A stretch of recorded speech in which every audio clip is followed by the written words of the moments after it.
Ya serbest.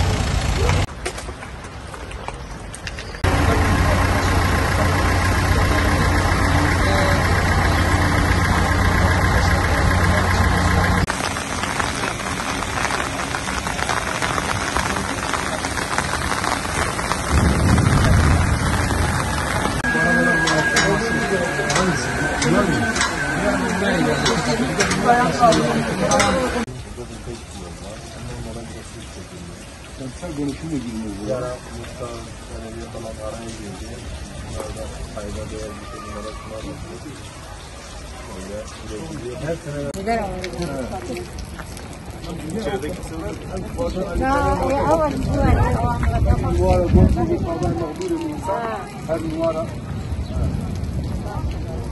Bir selamet geliyor.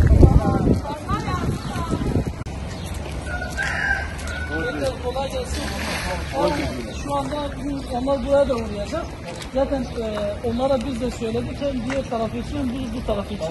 Yani en azından şu bir an önce çekseler. Bitmez daha. Zaten yine yağmur yağsa yine şey olur.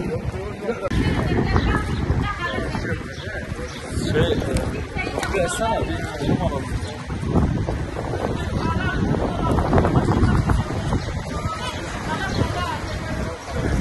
Haber vereceğiz. Yağmur şey değil mi? İşte onu biraz tabii.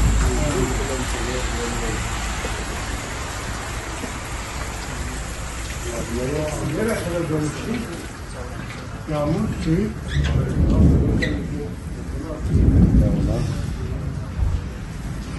Allah razı olsun. Arkadaşlara zaten sabahtan bekliyorlar. Biz evden bekliyoruz. Vatandaşın yanına, onların yanına. Ablam geliyorlar.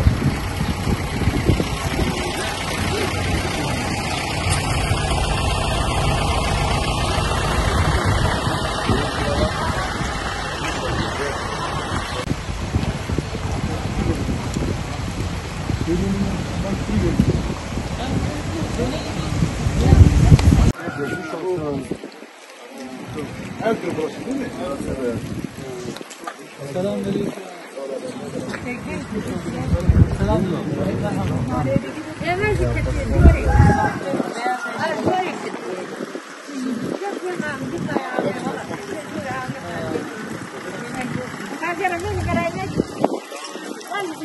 Haber verildi mi kimseye? Haber verebildiniz mi?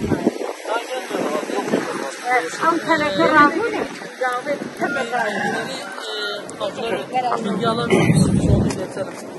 Hemen iletelim. Belediyeye de iletelim. Biz de müdafaa etme olarak dedim. Bir sahaya gidelim. Şu taraf çok kötü olmuş ya. Şu öbür...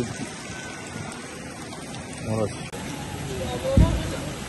Şu araç sürüklenerek mi çarpışıyorlar? Ya he, buradan ya Gelen arabalar. şu var ya, burası nasıl size söyleyeyim? Abi 3 tane 4 tane araba buraya birikti. Yüzü geldi. Burası o mübarek. Şu duvar var ya. Duvar bu. Evet.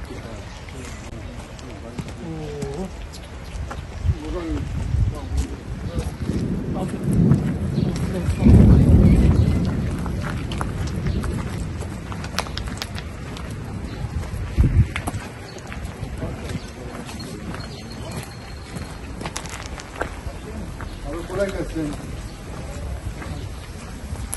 Geçmiş olsun. Tabii ses var mı? Sesi gibi olan. Abi. Biraz evvel ha. Nereden bir şey yok yani. Hepsi dolu şu an. Karşıdaki evler kesmez. Mağduriyet yaşayan vatandaşlarımıza bir selam verelim. Çok güzel. Allah daim muhafaza eylesin. Allah'a emanet olun. Görüşmek üzere.